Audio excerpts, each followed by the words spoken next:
Bonjour, je m'appelle Vittorio Serio, je suis ébéniste créateur. J'ai monté mon entreprise en 1983 dans le Faubourg Saint-Antoine où mon père m'a appris à travailler puisque lui-même était ébéniste.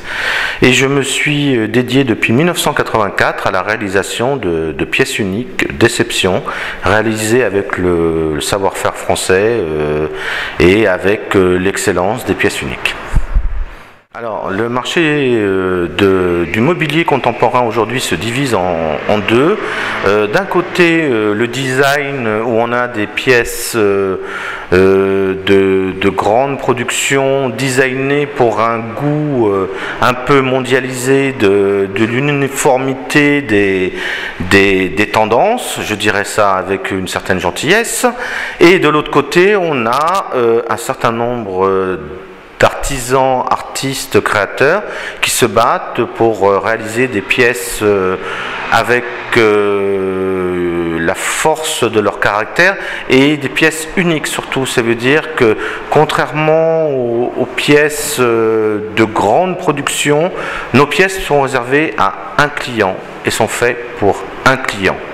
Donc ça crée tout de suite un rapport très étroit entre l'acheteur et la personne qui réalise le meuble.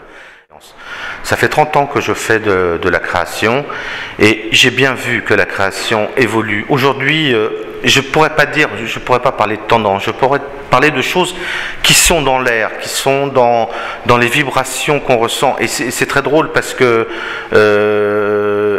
avec mes amis créateurs qui font aussi du mobilier, certaines fois on fait presque les mêmes choses sans s'être même dit le mot.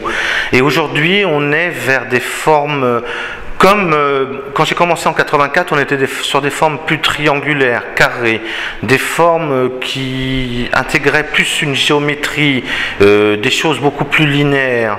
Aujourd'hui, je pense que le fait que la création d'aujourd'hui demande énormément de temps, on s'applique.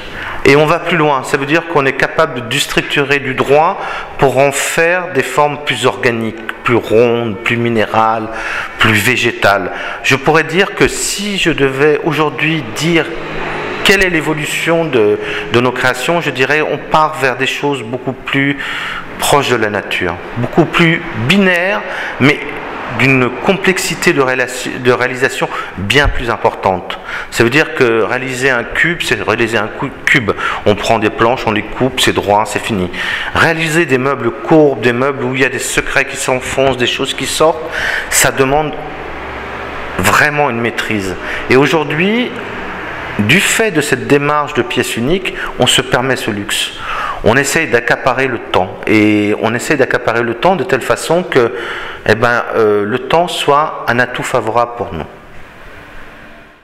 Ça fait 30 ans que je fais de la création et à un moment dans ma vie, à 40 ans, je vais avoir 50 ans, donc il y a 10 ans, un peu plus que 10 ans, je me suis dit où est-ce que tu en es de tes créations?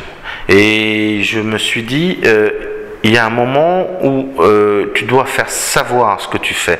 J'avais une clientèle privée qui m'achetait des choses, mais bon, ça avançait doucement et un peu trop doucement. On a besoin aussi dans sa vie d'un moment de pouvoir donner l'énergie. Et donc je me suis dit comment te faire connaître. Et je me suis dit la meilleure façon de te faire connaître, c'est de faire connaître les autres. Donc j'ai fondé et monté la Biennale de la création des arts décoratifs. Les 4 éditions ont été faites dans des lieux différents. Pourquoi? Parce que il est très important que les créateurs qui participent à cette biennale, déjà, ils sont sélectionnés. J'ai en moyenne 200 dossiers, j'en retiens 30.